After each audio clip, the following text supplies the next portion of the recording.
Netflix is teetering on the brink of bankruptcy, a shocking twist for the titan that once reigned supreme in the digital age. Back in 2014, Netflix was the epitome of cool and trailblazer that everyone aspired to emulate, setting the gold standard in innovation and dominance. Netflix is desperately battling to stay relevant. What led to this dramatic downfall? How did a company once bursting with potential and celebrated as technological marvel find itself on the precipice of collapse in just a decade? The golden child of tech, it seems, is now fighting for its very survival. Since its inception in 1997, the company was not just on a growth trajectory. It was strapped to a rocket, blasting off toward the stratosphere of success. The spark? Reed Hastings was slapped with a $40 late fee by Blockbuster for returning a movie late. This fundamental rental experience ignited a spark in Reed Hastings, who, alongside with Mark Randolph, envisioned Netflix. What is Netflix? Is it a planet? I don't know. Some sort of future entertainment thing. A revolutionary service that delivered DVDs straight to the customer's doorstep, drawing inspirations from Amazon's successful online book delivery model. They crafted a platform where a movie enthusiast could effortlessly select from a vast library of over 70,000 titles online and receive their chosen DVDs via mail within a single business day. The Netflix formula was an instant hit. For just $20 a month, subscribers can enjoy unlimited rentals without the dread of late fees. They also had a $10 a month for the one disc at a time. That's the plan I had when I was a kid. This rapid success prompted Netflix to broaden their team and amass an even larger collection of movies. Yet, the rest of the industry underestimated that. In a bold move just a few years after its inception in 2000, Netflix offered to sell itself to Blockbuster for $50 million, but Blockbuster said no. Why not? Blockbuster's former CEO, John Intico, has previously talked about the negotiation, saying he saw Netflix as a very small niche business. 2 years after, Netflix with a quarterly revenue hit $21 million. They entered the public market with an $83 million valuation. Okay, let's fast forward to early 2000s. Both Blockbuster and Walmart had to face an uncomfortable truth. And the truth is simply, they had underestimated Netflix. It was clear that Netflix had tapped into exactly what consumers desired, heralding a new era in entertainment consumption. Despite attempts from both giants to launch a rival service, their efforts paled in the comparison to Netflix's soaring success. Around 2007, Netflix had a game-changing idea, leveraging high-speed internet to expand their offering. Netflix introduced Netflix 2.0. This iteration allowed subscribers to stream thousands of movies and TV episodes directly to their devices, anytime they wish, anywhere in the world. The introduction of the Watch Now feature in 2007 with 5,000 available titles for streaming was initially seen as just a simple add-on for DVD subscribers. Surprisingly, it went on to redefine the company, far exceeding the success of their DVD rentals. This was something that Netflix did not expect to happen. By 2010, Netflix had forged partnership enabling their streaming service to be accessible on a wide array of devices, including Xbox, PlayStation, TiVo, Roku, and the Apple products. This period marked many people's first encounter with Netflix, triggering a significant boom in the company's success. So successful that streaming service accounted for 99% of Netflix revenue and activities by 2010. This shift necessitated a revision in their pricing model. In 2010, streaming plus one DVD rentals was priced at $10 a month.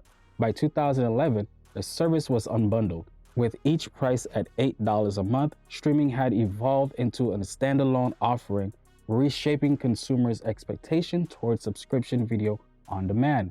And consumers adapt well to the price change, recognizing the value Netflix continued to offer. From 9 million subscribers in 2008 to 20 million by 2010, Netflix had become the epitome of consumers' preference. The early 2010s saw blockbusters grappling with relevance, with Netflix dominating landscape and effectively eliminating competition. Let me tell you this, I personally do not remember Blockbuster. I was driven there once and I was awed at the collection of movies that they had, but boy oh boy, being home and just stream straight from your computer or the PS3 was a game changer. The eventual bankruptcy of Blockbuster was hastened by the rise of online media consumption. Even a $320 million acquisition bid from Dish Network for Blockbuster could not halt the relentless advance of Netflix. Out of nowhere, Netflix broke new ground with its venture into original programming, hits like House of Cards and Orange is the New Black. Not only garnered critical acclaim, but also captivated audience, marking a revolutionary moment for streaming services to deliver content of such high caliber. Netflix was at the pinnacle of redefining entertainment by shaking up the traditional movie rental and cable TV landscape. However, that landscape was about to change. Heavyweights like Disney, Paramount, Discovery, and HBO stepped up, ready to challenge Netflix with their version of streaming models. The competition was fierce. Disney Plus introduced Mandalorian, and HBO Max brought out The Undoing, showcasing that high-quality, accessible content was now the norm across the board. Meanwhile, Netflix's strategy began to falter. The company shifted toward a quantity over quality approach, greenlighting a plethora of projects with little regard for their potential. The term Netflix original lost its association with excellence as the platform became cluttered with subpar content. Fan favorites were axed prematurely, leading to a widespread viewer dissatisfaction. This could have been a pivotal moment for self-reflection at Netflix, but the warning signs were ignored. Global circumstances that kept people indoors seemed to superficially buoy the company's performance. Yet beneath the surface, viewers were exploring alternatives. Because I have to get something cheaper. I can't keep living. Something worth the price. These new streaming options offer superior content at better price, leading to a startling revelation in April 2022. Netflix announced a loss of 200,000 subscribers. Our subscribers are not interested in sentiment and fairy stories, miss. A significant blow that saw their stock value tumble over 70% from its peak. This marked the first net subscriber loss in a decade, a decline Netflix attributed to factors like password sharing and external global events. From COVID? Challenges their competitors also faced without such dire consequences. In an ill-conceived move to counteract these trends, Netflix raised its subscription price to nearly $16 a month. That was a stupid move. Becoming the most expensive service in the market. My jaws dropped when I received an email saying they were going to increase their price. The only reason why I kept my subscription was because of The Walking Dead. Any plans tonight? Finally gonna catch up on The Walking Dead. The Walking Dead? So this decision, coupled with the continued approval of poorly content, underscored a sense of desperation. HBO Max, among others, had now taken Netflix's place as the trend-setting disruptor in streaming. Let's hope HBO Max learned from Netflix's mistake. I learned from my enemies. Amid financial strain, Netflix took measures contrary to its once consumer-friendly image, notably enforcing a crackdown on password sharing, a practice it had previously tolerated. But the most important of all, you must promise never, ever to let this password we be about to give to be used against any sheep anywhere. This move alienated many, further eroding the brand's image.